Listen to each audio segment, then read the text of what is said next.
The soft melody of the jazz quartet vanished, replaced by the sharp, ugly crack of a hand striking flesh that echoed through the elegant ballroom. A burning, searing pain exploded on my cheek. I staggered backward, tripping over my own feet, my head hitting the sharp corner of a dining table as I crashed onto the cold marble floor. Amid the 3 shocked gasps of my colleagues and the smug, satisfied glares of my husband's family, the voice of my mother-in-law, Sharon, cut through the air. It wasn't a voice of concern, but one of chilling, venomous delight. Someone had to knock some sense into her. Give her another one, Kevin. What good is a wife who acts like she's better than her own husband? No matter how successful you think you are, Grace, at home, you're just the wife. And tonight, not even God can save you.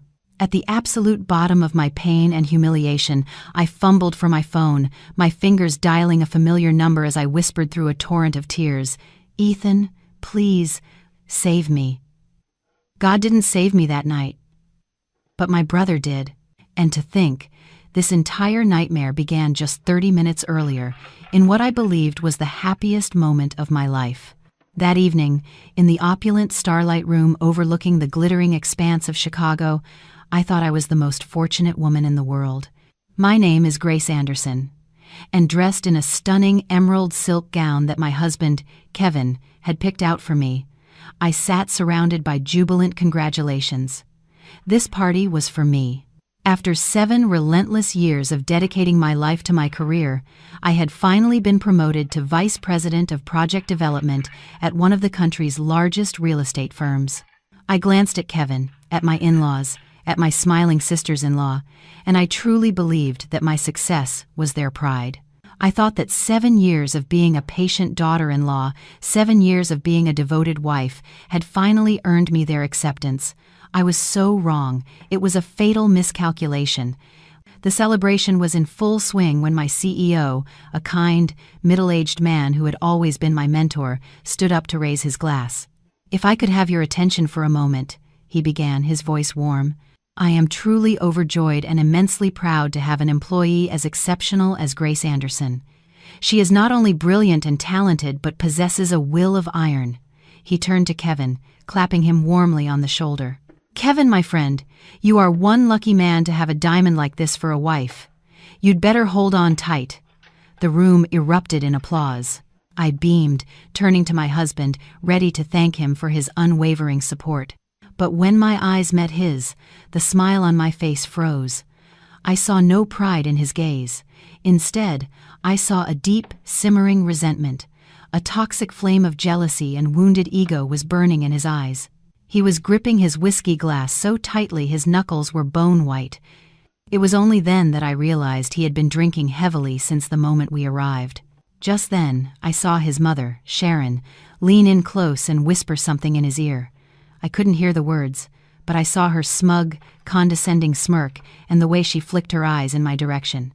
I knew it was nothing good. After she finished, she patted the back of her son's hand, a gesture that wasn't meant to soothe, but to incite, to pour gasoline on the fire. Immediately, Kevin shot to his feet, swaying slightly as he lurched toward me. The stench of expensive liquor washed over my face. "So good, aren't you?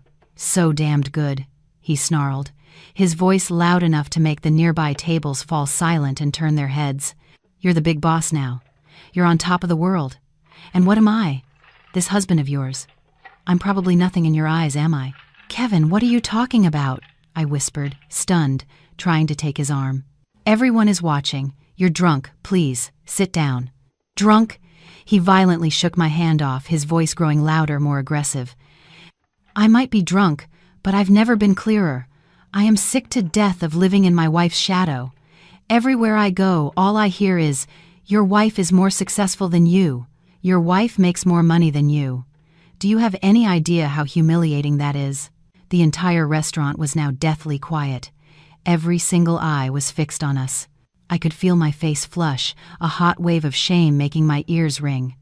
I desperately looked toward my husband's family, pleading for help, but all I received were cold, indifferent stares. My father-in-law stared intently at his plate, pretending not to see a thing. My sisters-in-law were whispering to each other, cruel smiles playing on their lips. And my mother-in-law, Sharon, sat there with her arms crossed, looking at me with the triumphant gaze of a predator who had just cornered her prey. And then it happened. That vicious, soul-crushing slap. Kevin, the man I had loved and supported for 7 years, swung his hand and struck me across the face in front of everyone I knew. The physical pain was nothing compared to the agony and public disgrace that was tearing my soul to shreds. He lunged at me again, grabbing a handful of my hair, ready to strike again. I squeezed my eyes shut, curling into a ball to brace for the next blow. In that horrifying moment, not a single member of his family moved to stop him. And then came Sharon's poison-laced words, the final nail in the coffin of my marriage. "Give her another one, Kevin. Tonight, not even God can save you." Seizing the moment when a few horrified colleagues finally intervened and pulled Kevin away, I scrambled to my feet. Not to run, but to find an escape route. I stumbled toward the restroom, pretending I needed to fix my dress. No one was paying attention to me anymore. They were too busy surrounding Kevin, the perpetrator of the crime. I slammed the restroom door shut and collapsed against the cool tiles, my body racked with silent, choked sobs. I looked at my pathetic reflection in the mirror. My hair was a mess. One cheek was already swelling and turning a deep red. The corner of my mouth was bleeding, and my expensive gown was stained and rumpled. 7 years of sacrifice, 7 years of patience for what? For a public beating and utter humiliation. It was enough. It was more than enough.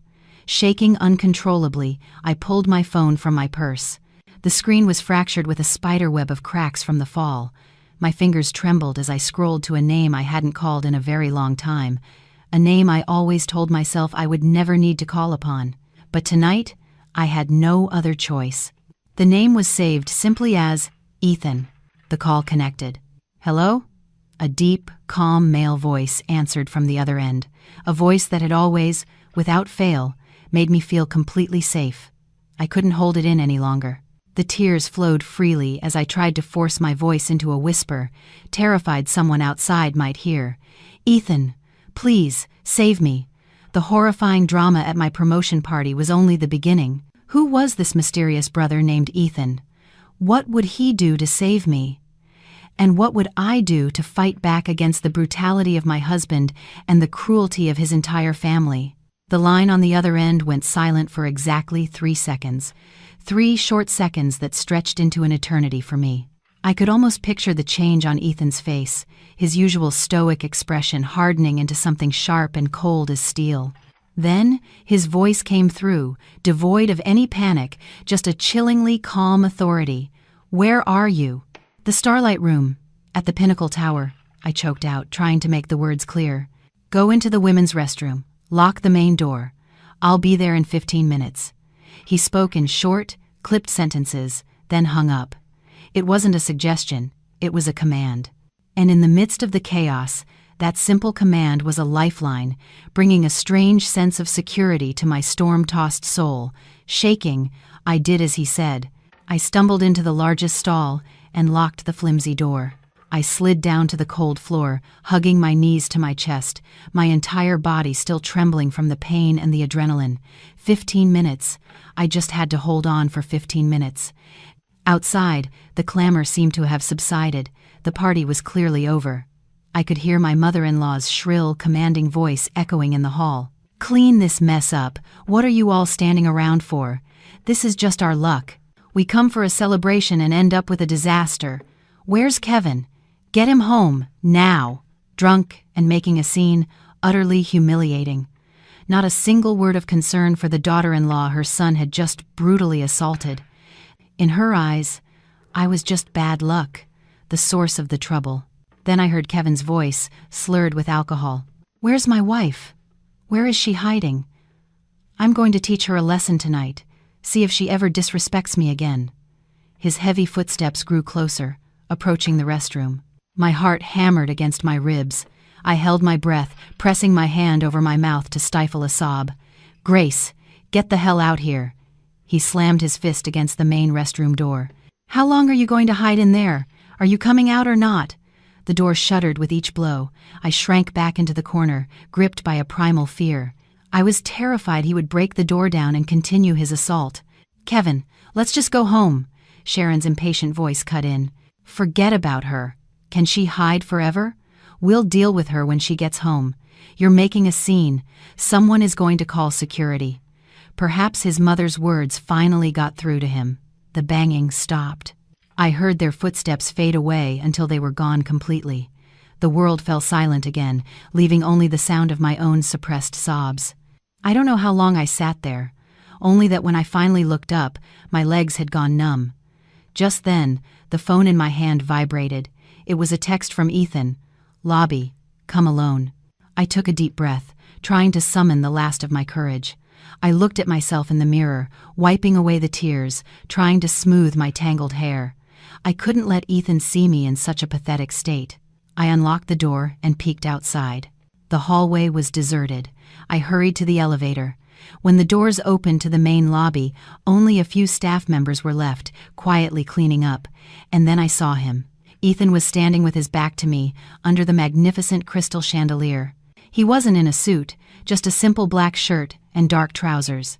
His tall, solid frame radiated a unique aura, a quiet authority that made people instinctively take notice. He didn't have to do anything. His mere presence was enough to command the space around him. He must have heard my footsteps because he slowly turned around. His gaze swept over my swollen face, the dried blood at the corner of my mouth, my rumpled dress. For a fleeting second, I saw a glint in his eyes, as cold and sharp as a shard of glass, before it vanished. But when he spoke, his voice was unnervingly calm. "Can you walk?" I nodded, trying to keep my steps steady. He didn't ask anything else. He simply took off his own suit jacket and draped it over my shoulders, covering my disheveled appearance, before turning and leading the way out. We stepped out of the restaurant into the cool night air. A sleek, black Mercedes was waiting at the curb. A uniformed driver saw us and immediately got out, respectfully opening the passenger door.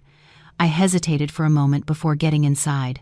The car pulled away from the curb, and the silence inside was heavy. Ethan sat beside me, staring straight ahead, not saying a word. But I knew this silence was more terrifying than 1,000 angry words. He was suppressing a hurricane. "Ethan," I started, wanting to say something, anything, to break the tension. "Get some rest first," he cut me off, his tone leaving no room for argument. "We'll talk tomorrow when you have a clear head." The car stopped in front of a high-end condominium building in the heart of the city, a place I had never been before. Ethan led me up to a penthouse on the top floor. The apartment was vast, decorated in a minimalist style that was both elegant and understated, with floor-to-ceiling windows that offered a breathtaking panoramic view of the sparkling city lights. "You can stay here for a few days. It's safe. No one knows about this place," he said, his voice softening slightly. He showed me the bedroom and bathroom. "There's food in the fridge. Help yourself. I have some business to take care of. Someone will be by shortly to look at your injuries." With that, he turned to leave. "Ethan, wait," I called out. "Where are you going?" He paused at the door, not turning back, just inclining his head slightly. His voice dropped, becoming as cold as ice. "To get you justice." He didn't explain what he was going to do, but I knew with a chilling certainty that someone was going to pay a very high price for this night. As the door clicked shut behind him, I noticed that on the glass coffee table he had left a brand new smartphone, still in its box. My old phone, with its shattered screen, was probably useless now. His quiet, thoughtful gestures were always like that, but it was that same silence that now filled me with a deep sense of dread. I knew Ethan was not an ordinary man. His aura, his composure, and the way he handled things all pointed to a significant power operating behind the scenes. To get you justice. Coming from him, those words were not just a simple promise, they were a verdict. Was he going to do something reckless? What would happen to Kevin and his family after tonight? Suddenly, a sound from the new phone Ethan had left pulled me from my spiraling thoughts. A text message had just arrived from an unknown number, but its content was more shocking than the physical assault I had just endured. My entire body went cold. The message was short, but every word hammered into my already chaotic mind. "Miss Anderson, do you want to know why your husband, Kevin Miller, suddenly needed so much money he had to embezzle from your company? 10 a.m. tomorrow. Cortado Cafe. I'll give you the answer. Embezzling company funds? Kevin? How could those two words possibly exist in the same sentence? He was the company's head of sales, a man who always prided himself on his integrity, at least professionally. He could be abusive, he could be weak-willed, but embezzlement? I couldn't believe it. Who sent this message? Why did they know about Kevin's actions? And why contact me? At this exact moment. Was this another one of my in-laws' cruel tricks, a scheme to pin more blame on me? Just then, the doorbell chimed. I jumped, my heart leaping into my throat. I remembered Ethan's words. Someone would be by to look at my injuries. Cautiously, I peered through the peephole. A middle-aged woman with a kind face, wearing a white coat and glasses, stood waiting patiently. I let out a breath I didn't realize I was holding and opened the door. "Miss Anderson?" "I'm Dr. Evans. Ethan asked me to come by," she said, her voice soft and warm. She examined my injuries with gentle, professional hands. The bruise on my cheek was beginning to swell and darken, and the cut on my lip was small but deep. "It's mostly soft tissue damage, thankfully. Nothing broken, Doctor," Evans said, after her examination. Then her eyes softened with concern.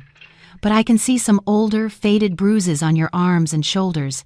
It seems this isn't the first time." Her words were like a needle, piercing straight through the wall of denial I had so carefully built around myself. I said nothing, but a fresh wave of tears welled in my eyes. She was right. This wasn't the first time. The first time was about a year after our wedding. Kevin had come home drunk, and for no reason other than me nagging him about it, he shoved me to the ground. That time, he had knelt and cried, begging me to forgive him, blaming it on work, stress, and the alcohol. I believed him, and I forgave him. Then came the second time, and the third, and the times after that. The excuse was always the same. I was drunk. I'm too stressed. I didn't mean it. And after every incident, he would be filled with remorse, showering me with attention and affection. And I, like a fool, kept softening, kept telling myself that he loved me, that it was just a momentary loss of control. I hid it from everyone, especially from Ethan. I was ashamed, terrified of worrying him, and still clinging to the fantasy of a perfect marriage. "My dear," Dr. Evans said with a sigh, setting down her medical kit. "Silence is the soil in which evil grows. The more you endure, the more an abuser will escalate. Please, think carefully about what you need to do for yourself." Her words were like a bucket of ice water, shocking me into clarity. For 7 years, my silence had been his permission. My endurance had transformed him from a man with a temper into a monster without restraint. After Dr. Evans left, I sat alone in the vast, silent apartment. The physical pain was fading, but the ache in my soul was sharper than ever. I picked up the new phone. On the contact list, there was only one number saved, Ethan. I hesitated. Should I tell him about the anonymous text? I knew he would worry, that he wouldn't let me go, but I had to go. I had to know the truth. If Kevin really did this, I needed to know why. The next morning, I made my decision. Without a word to Ethan, I chose a conservative pantsuit, applied makeup to cover the worst of the bruising, and took a taxi to Cortado Cafe. I picked a table in a quiet corner by the window where I could see everyone who came in. My nerves were frayed. At exactly 10 a.m., a woman in her 40s, impeccably dressed but with a haggard look on her face, walked into the cafe. Her eyes scanned the room and then locked onto mine. She walked directly to my table. "You're Grace Anderson?" she asked, her voice raspy. I nodded. She sat down without ordering anything, placing an expensive leather handbag on the table. From it, she pulled a thick manila folder. "I don't have much time," she said, her voice laced with bitterness. "I'm here because I'm a victim, just like you. I'm Diana Wallace. My husband is the CEO of Wallace Development, your company's biggest competitor." I was floored. The wife of our chief rival? Why was she seeking me out? "My worthless husband," she spat, her teeth clenched, "has been using a shell company, a company registered under your husband's name to launder money. He colluded with Kevin Miller, luring him into gambling, creating enormous debts for him. Then, he used those debts to force Kevin to embezzle your money and steal your company's confidential documents to pay it off. His ultimate goal is to bankrupt your firm, and your husband is nothing but a disposable pawn who will take the fall for all of it. Every word she spoke was like a lightning strike to my brain. It was a horrifying conspiracy, a tangled web of lies and criminality. My husband, Kevin, wasn't just an abuser. He was a gambler, an embezzler, a puppet dancing on someone else's strings. "Why are you telling me this?" I asked, my voice trembling. "Because I can't take it anymore," she replied, her eyes bloodshot. "He didn't just betray me. He's planning to drain our family's entire fortune to fuel his addiction. I've gathered enough evidence to expose him, but I need your cooperation. You have the proof of Kevin's embezzlement. If we work together, we can put both of those bastards in prison." She pushed the folder across the table toward me. "This is just a fraction of what I have. Bank statements, recordings of their conversations. Look it over, then decide. I'll give you 2 days." With that, she stood up and left as quickly as she had come, as if afraid of being seen. I sat there alone, my limbs feeling heavy and useless, staring at the folder on the table. The truth was 1,000 times worse than I could have ever imagined. My life, my marriage, it was all just a piece in a dirty, calculated game. On the way back, I got a call from Ethan. He did not sound pleased. "Where were you?" I stammered. "You went to meet that woman, didn't you?" His voice turned cold. "Don't lie to me, Grace. I've had someone watching you since this morning. I told you to stay in the apartment. Do you have any idea how dangerous that was?" I was silent. I knew he was only worried about me. "Come back here. Now," he ordered. "I'm waiting for you." When I walked into the penthouse, Ethan was standing by the window, his arms crossed, his face a mask of controlled fury and unconcealed worry. I knew I was wrong to act on my own. "I'm sorry," I whispered. "Sit down," he cut me off, gesturing to the sofa. I obeyed, not daring to look him in the eye. He walked over and placed a container of hot soup on the table. "Eat first, then we'll talk." While I ate, he sat in silence, watching me. His quiet disapproval was more unnerving than any lecture. When I finished, he finally spoke, his voice softer but still deadly serious. "Grace, do you know why I worry about you so much?" I shook my head. "Because you're my sister. You're the only family I have left in this world." He looked at me, his gaze deep and intense. "Do you remember? 20 years ago, on a stormy night, a drunk driver crashed into the foster home where we lived. That crash, it took my parents. I was a 10-year-old boy, and I had to watch them die. I thought I would drown in that grief, that I would be alone forever. But then, you showed up. A tiny, 5-year-old girl, so skinny and frail, but with the brightest eyes I had ever seen. You came over to me, took my hand, and said, 'Don't cry anymore. From now on, I'll be your family.'" Tears streamed down my face as the memories flooded back the foster home, the difficult days warmed by a bond of shared hardship. Ethan, 5 years my senior, had always been there, my shield, my protector. He gave me the better portion of food, the warmer blanket. He taught me to read, taught me to be strong. "The day a good family adopted you, I was both happy and terrified," he continued. "Happy you would have a better life, but terrified there would be no one there to protect you.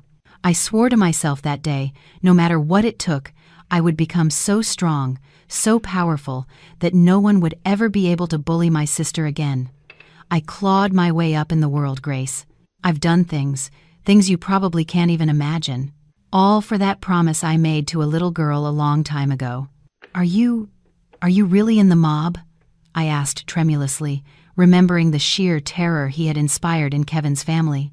Ethan let out a small, sad smile. "The line between a mobster and a businessman can be very thin, Grace. I just do what I believe is right. I protect the people I need to protect. I own a high-end security firm and have a few other business interests. Enough to make my voice heard in this city." He looked at me, his expression softening completely. 7 years ago, when you decided to marry Kevin Miller, I had him investigated. I knew he wasn't a good man, that his family was manipulative. But you were so in love, so happy. I couldn't bring myself to shatter your dream. I was wrong. My biggest mistake was my silence. I thought as long as I watched over you from the shadows, you'd be safe. I never imagined the real monster was sleeping right beside you. He clenched his fists, his knuckles turning white. I should have stepped in sooner. I should never have let you suffer like this. Grace, forgive me. I shook my head, tears blurring my vision. No, you have nothing to be sorry for. It was me. I was stupid. I was blind. Ethan, what do I do now? I'm so lost. Ethan gently wiped my tears away, his calloused hand surprisingly gentle. It's okay. I'm here now. From this moment on, no one can ever hurt you again. He glanced at the folder Mrs. Wallace had given me. We're going to play this game together. And I promise you, Grace, for every tear they made you cry, I will make them pay back a river. His words weren't just a promise. I knew a storm was coming. A storm named Ethan, about to descend upon the lives of Kevin Miller and the men pulling his strings. But there was something Ethan didn't know. That deep within that storm, another secret was hiding, a secret connected to his own past. A secret that my new enemy was holding like a final, devastating trump card. Ethan's presence was like a powerful sedative, calming the storm inside me and giving me the strength to fight back. For the first time since that disastrous night, I no longer felt alone or afraid. With him by my side, I had a rock to lean on, someone who would never abandon me. Together, we meticulously went through the contents of the folder from Diana Wallace. Page after page contained damning evidence of a sophisticated and cruel conspiracy. Under Wallace's manipulation, Kevin had established a shell company, ostensibly for importing construction equipment. This company then created fraudulent contracts with overseas suppliers, which was a front for moving money out of the country. That money was a mix of funds Kevin embezzled from my accounts and loans from ruthless loan sharks. Once laundered, the clean cash flowed back into Wallace's personal accounts to fund his vast, international gambling habits. In this elaborate scheme, Kevin was nothing more than a pathetic, disposable pawn, exploited to his breaking point without ever understanding the true scale of the game. "The kid is a fool," Ethan murmured, his expression a mixture of anger and pity. He thought he was making big moves, proving himself to his wife, but all he was doing was digging his own grave. "He doesn't deserve pity," I said, my voice as cold as steel. "Stupidity isn't an excuse for criminality. He stole my money, he brutalized me, and he has to pay the price for what he did." Ethan looked at me, a flicker of surprise in his eyes that quickly turned into satisfaction. "That's my sister. So what's your next move? I can have my guys, deal with both of them." One night, problem solved. I shook my head firmly. "No, I don't want violence. I want them to be utterly and publicly destroyed by the law. I want them to feel what it's like to lose everything, just like they planned to do to me." I looked him straight in the eye, my voice filled with a newfound resolve. "I'm going to file for divorce, I'm going to press charges, and I'm going to reclaim every single thing that belongs to me, down to the last cent." Ethan nodded, a rare smile gracing his lips. "Good. If that's your decision, I'll back you all the way. In this chess game, you'll be the one to call checkmate." But we were so focused on our next move that we never saw the enemy's counterattack coming. After the disastrous party, the Miller family had gone completely silent. Kevin didn't call or text. I assumed they were lying low, terrified after Ethan's brief, intimidating appearance. I was naive. Their silence was just the calm before a far more vicious storm. 2 days later, as I was working in the safety of Ethan's penthouse, a barrage of notifications exploded on my new phone. My name, Grace Anderson, had suddenly become a trending topic across social media. A flood of articles with sensational, slanderous headlines appeared. High-flying real estate VP's steamy affair with notorious mob fixer. The truth behind the promotion party. When a disrespectful wife gets what she deserves. Grace Anderson. Portrait of an ambitious woman who trampled her family for a taste of power. Accompanying these articles were candid photos of me and Ethan.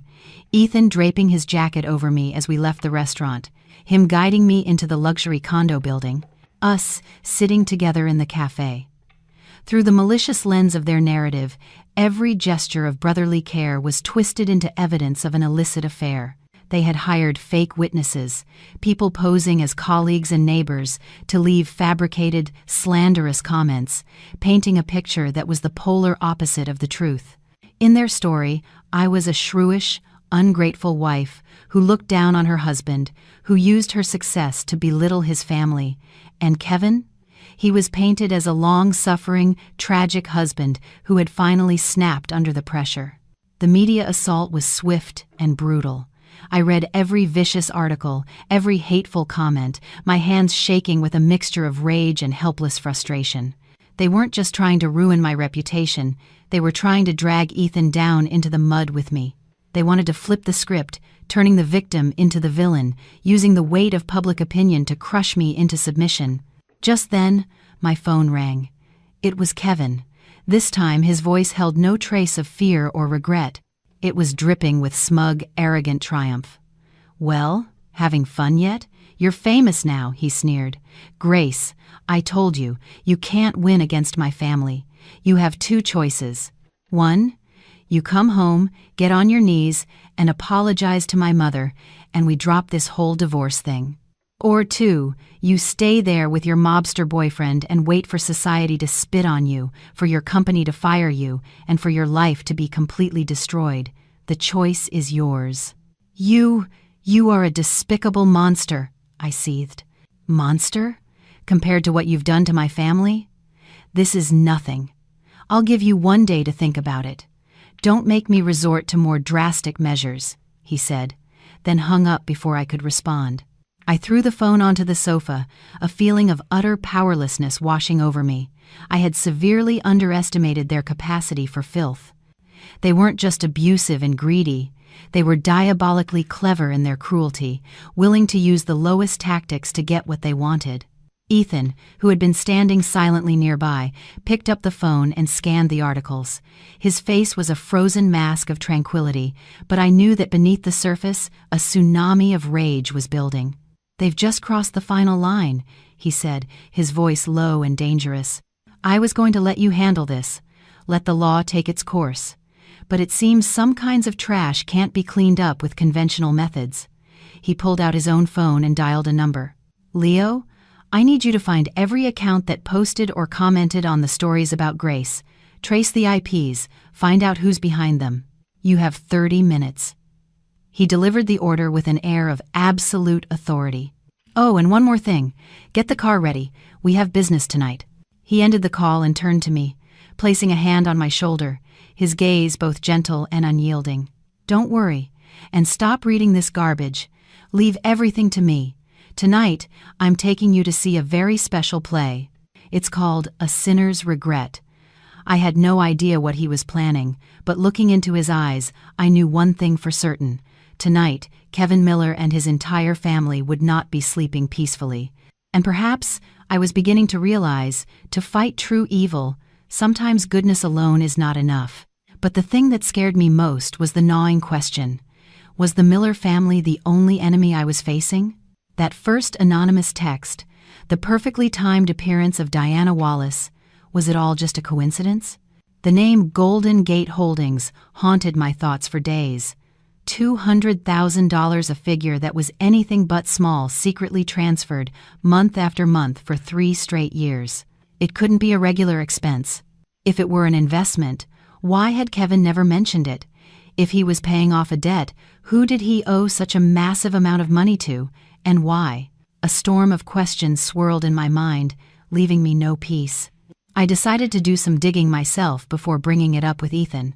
I didn't want to add to his worries, and deep down, a vague, unsettling feeling made me reluctant to let him know about this company's existence, at least not until I had more information. I typed Golden Gate Holdings into a search engine. The results were sparse. It was a small-scale real estate firm with its main office in a nondescript Class B office building in a different part of the city. The company's website was amateurish, with only generic information about suburban land development projects. Nothing stood out. The legal representative was a name I'd never heard before, a Mr. David Chen, with no apparent connection to Kevin or anyone I knew. It felt like a dead end. I was about to close my laptop when a chilling thought struck me. Ethan had said he had a security firm and a few other business interests. Could it be possible? I immediately pushed the thought away. No, Ethan would never deceive me. He was the only family I had. Just then, Miss Crane, my lawyer, called, her voice buzzing with excitement. "Grace, I have great news. The court has officially served the summons to Kevin and his family. The first mediation session is scheduled for next week. With the evidence we have, I'm confident they won't dare to make things difficult." "Thank you, Miss Crane. That's wonderful," I said, though my mind was still heavy with thoughts of the mysterious company. "Oh, and about that holding company," she continued, as if reading my mind. "I had a contact do some digging, and there's a very interesting detail. Golden Gate Holdings was incorporated exactly 3 years ago, right around the time Mr. Wallace began his scheme. And its registered business address, it's the same address as one of your brother's old satellite offices for his security firm." A sheet of ice enclosed my heart. A coincidence? There was no way it could be that coincidental. Ethan's security firm. My heart began to pound erratically. A wild, yet terrifyingly logical theory started to form in my mind. Could it be? Had Ethan known everything all along? Was he secretly pulling the strings from behind the scenes, using both Kevin and me to execute some grand plan of his own? The questions I had tried to suppress now returned with overwhelming force. That first anonymous text message warning me about the embezzlement, why did it arrive at the perfect moment? The perfectly timed appearance of Diana Wallace, how did she find me and trust me so readily? And Ethan's brutal takedown of the Millers, how had he uncovered all their secrets so quickly? Everything seemed too perfect, too seamless, as if it had all been scripted. No, I couldn't doubt Ethan. He had saved me, protected me, but the evidence was staring me in the face, and it didn't lie. My head was spinning. I didn't know who to trust anymore. I was trapped in a chess game where it seemed every player had a secret agenda. That evening, Ethan came home with a bouquet of white lilies, my favorite. He found me sitting numbly on the sofa and asked with concern, "What's wrong? Are you still not feeling well?" I looked up at him, forcing a smile. "I'm fine, just thinking about a few things."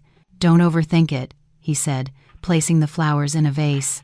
"It's almost over. At the hearing next week, you just need to stay strong. Miss Crane and I will handle everything." His voice was as warm and reassuring as ever, but for some reason, I felt an invisible wall between us. I looked into his eyes, searching for an answer, but his deep, dark gaze was like an abyss I couldn't penetrate. "Ethan," I blurted out, Do you know a company called Golden Gate Holdings?" Ethan froze for a split second, his hand hovering over a lily, but he recovered almost instantly, turning to me with a calm smile. "Golden Gate Holdings? The name sounds familiar. Some small real estate company, I think. Why do you ask?" He was lying. I knew he was lying. That momentary pause, however brief, didn't escape me. A man like Ethan, with his vast network of information, couldn't possibly have only a vague recollection of a company connected to one of his own properties. "Oh, no reason," I said quickly, changing the subject. "I just overheard someone mention it. The flowers are beautiful. Thank you." The conversation ended there, but in my heart, a wall of suspicion had been erected.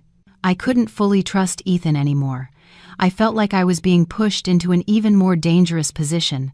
The enemy I could see was Kevin and his family, but what about the enemy in the shadows? Was it possible that the brother I loved and trusted was hiding another face? I couldn't sleep that night. I had to act. I couldn't just sit and wait for answers to fall into my lap. I had to uncover the truth about Golden Gate Holdings and Ethan's real role in this entire affair. Waiting until I was sure he was sound asleep, I crept into his home office. The room was simple: a large wooden desk, a bookshelf, and a laptop. I knew his password. It was the anniversary of his parents' death, a detail he had once let slip. My heart pounded against my ribs as I typed in the numbers. The screen lit up, and I quickly began searching through his files. Most were heavily encrypted, but one folder was unlocked. It was titled Project Phoenix. Curiosity overriding my fear, I opened it. Inside was a plan so detailed it made my blood run cold. It wasn't just a plan to help me get a divorce, it was a blueprint for a complete corporate conquest. It outlined every single step, from the accidental leak of Kevin's gambling problem to Diana Wallace, to the coincidental arrangement for her to meet me. It even detailed the use of Golden Gate Holdings to funnel the money Kevin embezzled, a brilliant move to create irrefutable evidence against him while simultaneously placing my stolen assets under Ethan's protection. The plan didn't stop there. The next phase detailed how, after Wallace's company inevitably collapsed, another anonymous corporation would acquire it for pennies on the dollar. The owner of that corporation was, of course, Ethan. My whole body trembled. It was all a performance, a grand play with Ethan as the director. He knew everything from the beginning. He had even helped push Kevin further down the path of self-destruction. He had used me, used my pain, as a pawn in his elaborate game of revenge and corporate warfare. I had escaped one gilded cage only to walk straight into a far more sophisticated trap. The brother I revered was just as calculating and ruthless as the Miller family. As I was about to close the laptop, one last file in the folder caught my eye. It was named The Final Secret. I hesitated. Could I bear to learn another devastating truth? But I had to know. I clicked it open. The file contained a short video clip. It was from a dashcam, recording a horrific accident on a rainy night. A large truck, speeding recklessly, slammed into a car stalled on the side of the road. The driver of the car was thrown from the vehicle, landing motionless on the wet pavement. I recognized the scene instantly. This was the accident that had taken the lives of Ethan's parents over 20 years ago. But why did he have this video? The camera then panned to the driver of the truck, who scrambled out in a panic. The image was grainy and blurred by the rain, but I could still make out the face. A face I could never forget. It was Kevin's father. My world shattered in that instant. Kevin's father, Mr. Miller, the man who always appeared so respectable and kind, the man I had called Dad for 7 years, was the hit-and-run driver who had orphaned my brother. Everything clicked into place, forming a picture so monstrous I could hardly breathe. Ethan's entire, intricate plan, Project Phoenix, his long, simmering revenge against Wallace and Kevin, it all stemmed from this one, dark, 20-year-old secret. He wasn't just helping his sister, he was avenging his parents, and I was the unwitting key to his entire scheme. The world dissolved around me. Kevin's father, Mr. Miller, the quiet, seemingly gentle man who had walked me down the aisle, the man I had shared countless holiday dinners with, was the monster who had destroyed Ethan's life. The dashcam video played on a horrifying loop in my mind, the screech of tires, the violent impact, and Mr. Miller's panicked face as he looked around, saw no one, and then sped away, leaving 2 people to die in the cold, unforgiving rain. He was a coward, a killer. Everything became terrifyingly clear. Ethan's master plan, his Project Phoenix, wasn't just about corporate greed or helping his sister. It was a 20-year vendetta, a cold, calculated quest for vengeance. And I, with my broken marriage and public humiliation, had been the perfect, unwitting catalyst to set his plan in motion. I was a key, used to unlock a door he had been waiting to kick down for 2 decades. I sat there in the dark, the glow of the laptop screen illuminating my face, my body cold and numb. I felt a profound sense of betrayal, a wound deeper than any Kevin had inflicted. Ethan had lied to me, manipulated me, and used my suffering as a weapon. He was no different from the rest of them, weaving a web of deceit to serve his own ends. I crept back to my room and lay awake until dawn, my mind a whirlwind of grief, anger, and a chilling, terrifying fear. I feared what Ethan was capable of. I feared the darkness that had been driving him all these years. He wasn't just a protective older brother, he was an avenger, and his justice was poised to annihilate the entire Miller family. But as the sun began to cast a gray light over the city, a sliver of doubt pierced through my emotional chaos. It was all too neat, too perfect. Ethan's plan was a masterpiece of manipulation, but its foundation rested on one single piece of evidence, that grainy dashcam video. Where had it come from after 20 years? Who had been holding on to it? A part of me, the part that had spent years evaluating multi-million-dollar deals and spotting inconsistencies, couldn't just accept it. I needed to know the whole truth, not just the version Ethan had presented to me. I couldn't be a pawn in anyone's game. Not anymore. I had to find my own answers. I started with the video itself. I watched it again and again, this time not as a grieving sister, but as an analyst. I magnified the footage, looking for details. On the side of the truck, barely visible through the rain, was a faded logo, a stylized crossroads with the name Crossroads Freight. My investigation began there. The company had gone bankrupt over a decade ago, but corporate records are hard to erase completely. I used my professional research skills, digging through old business registries and public archives. After hours of dead ends, I found a name, Sal Petrocelli, the last known foreman of Crossroads Freight. Finding him was another challenge, but I was relentless. I finally tracked him down to a small, quiet suburb on the south side of Chicago. I found him tending his small garden in front of a modest brick house. He was an old man, his face a roadmap of a long, hard life. When I introduced myself and told him why I was there, his friendly demeanor vanished. A guarded, weary look came over his eyes. "That was a long time ago," he said, his voice gravelly. "Some things are better left buried. 2 people died that night," I pressed gently but firmly, "and the man responsible is about to have his life destroyed.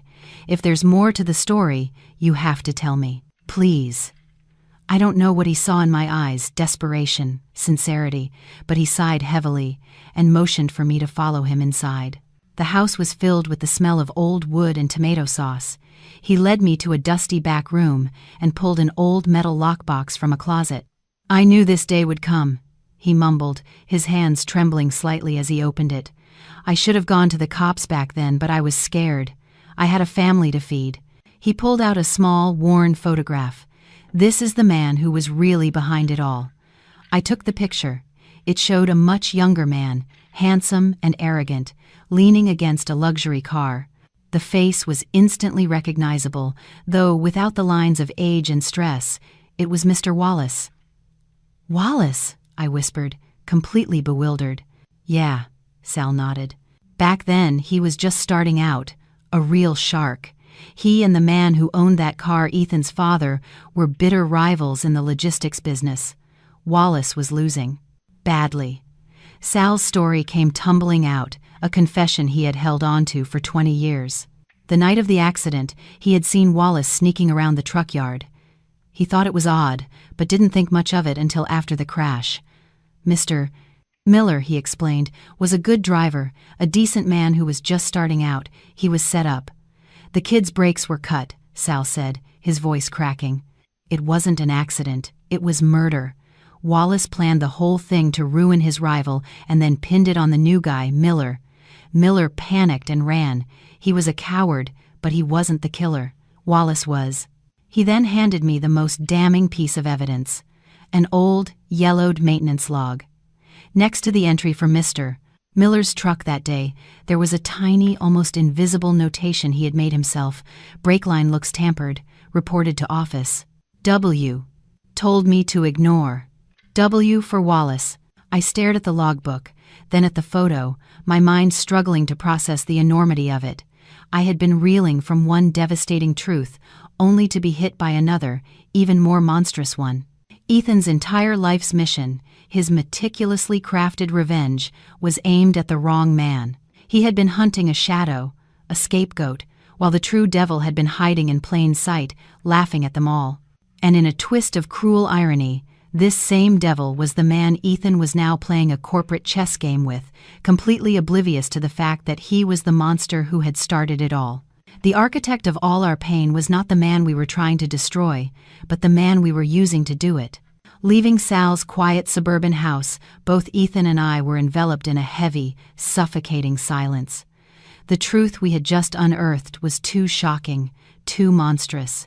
It upended everything we thought we knew, every action we had taken.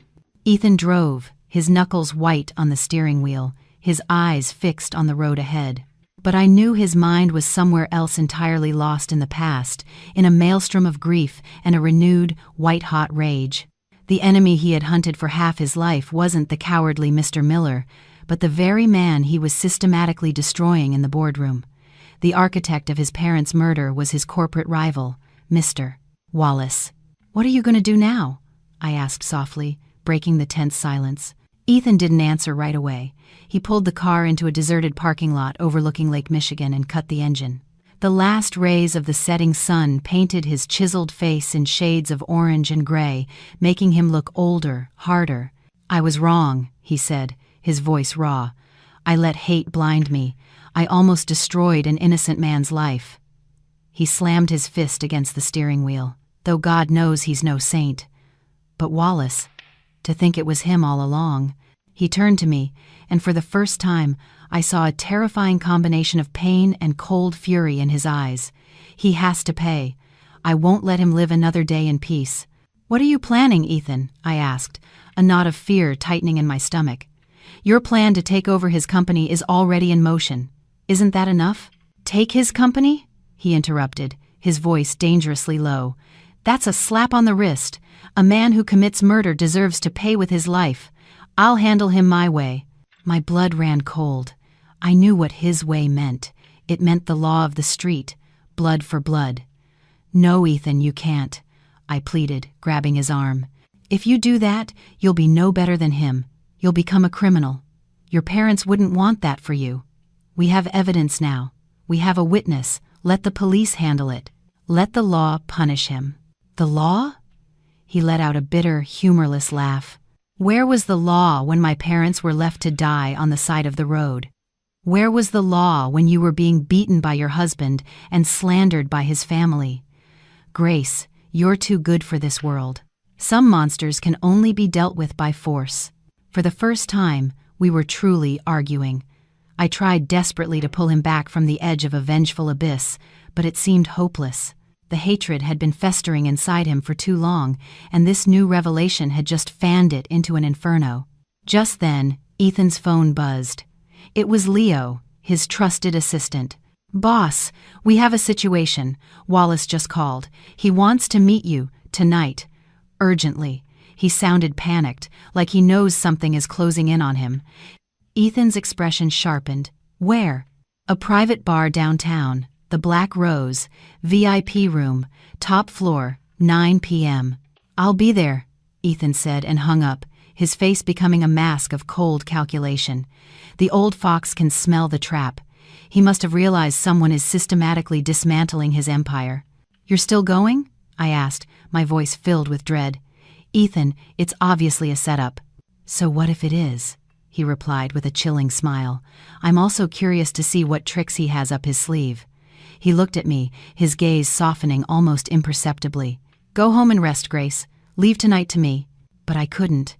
I couldn't let him walk into that danger alone.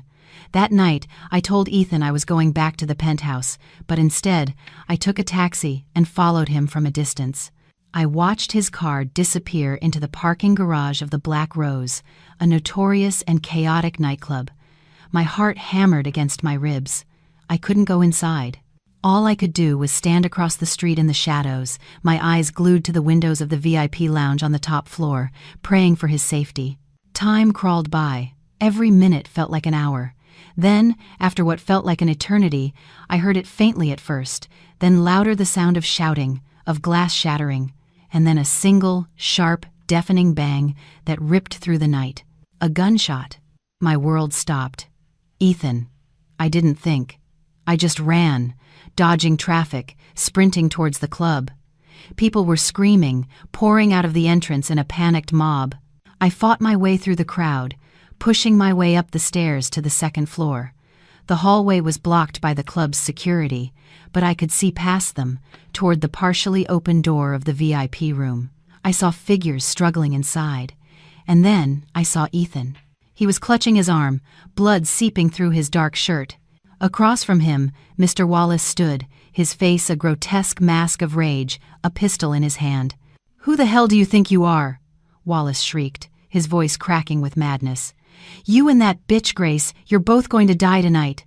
He aimed the gun directly at Ethan's chest. I screamed, a raw, terrified sound torn from my throat. Another shot rang out, but it wasn't Ethan who fell. In a blur of motion, Leo, Ethan's assistant, had burst into the room from a side door, smashing a heavy chair over Wallace's head. Wallace crumpled to the floor, unconscious.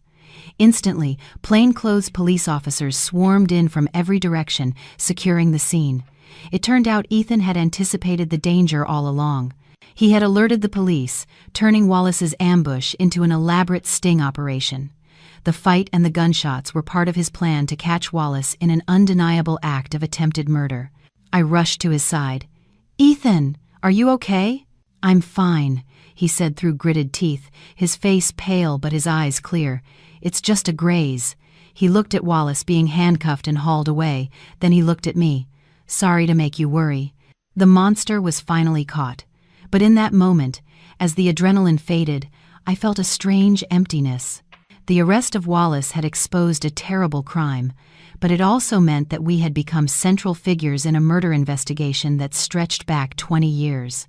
As the police led Wallace away, he turned, his eyes locking onto me with pure hatred. He spat on the floor. "You think you've won?" he snarled, a malicious grin spreading across his face. "This is far from over. Why don't you ask your lawyer?" "Go on. Ask my dear cousin, Miss Crane, who she's really been working for this whole time." His words hung in the chaotic air. Another bomb dropped into the wreckage of our lives. The lead detective looked at us, his expression grim. "He's not entirely wrong, Miss Lime. Crane has been our confidential informant on Wallace for months, but I can assure you her motives were entirely her own." The final, venomous words of Mr. Wallace echoed in the aftermath, revealing a web of deceit more tangled than we could ever have imagined.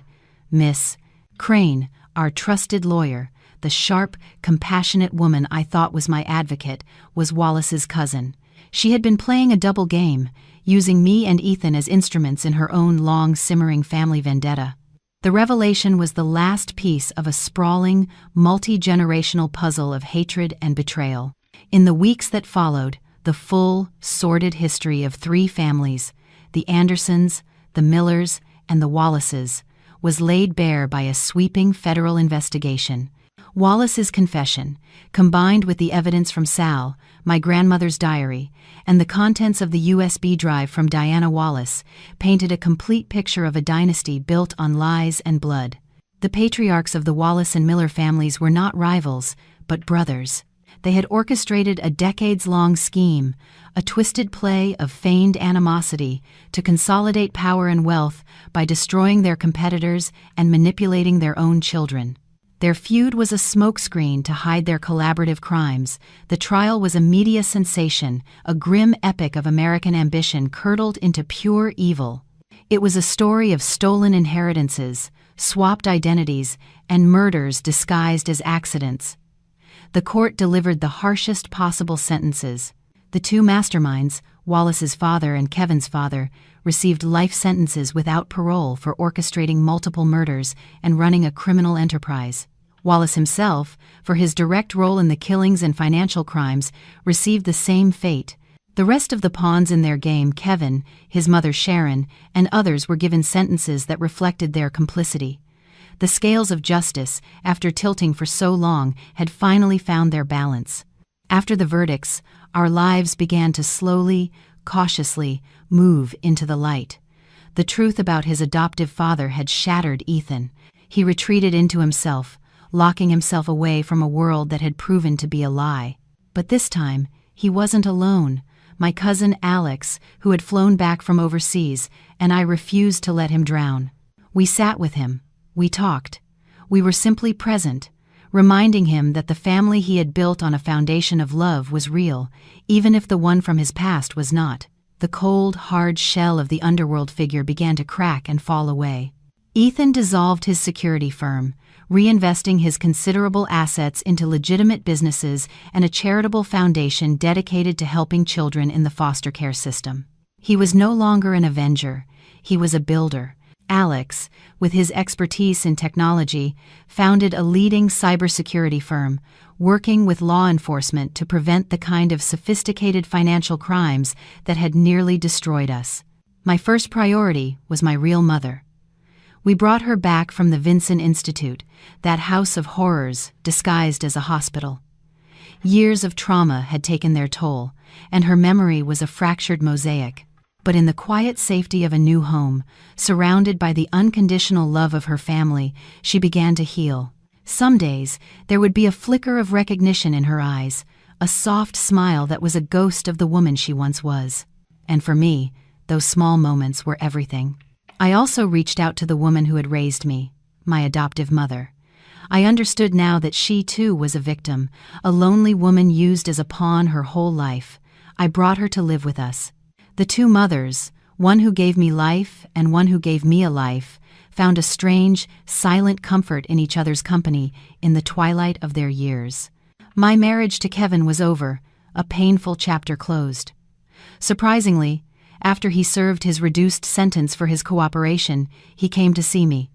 He didn't ask for a second chance. He only offered a raw, honest apology and asked for one thing: the chance to be a father to our son.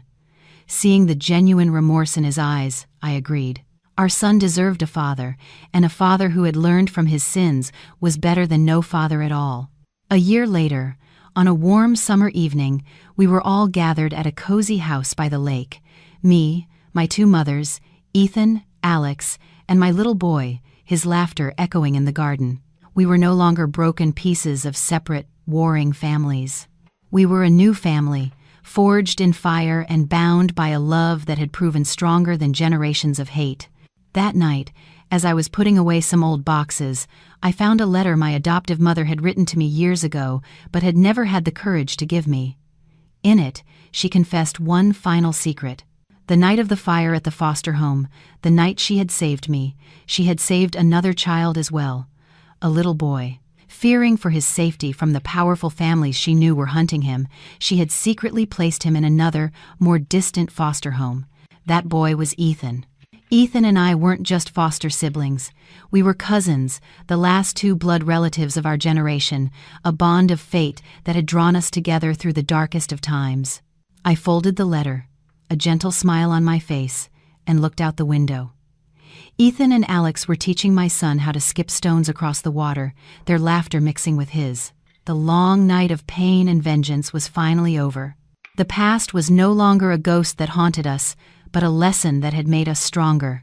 A new dawn was breaking, bright and full of promise, and I knew with absolute certainty that as long as we had each other, we could face anything. The greatest inheritance our ancestors had left us wasn't a legacy of hatred, but the unbreakable power of family.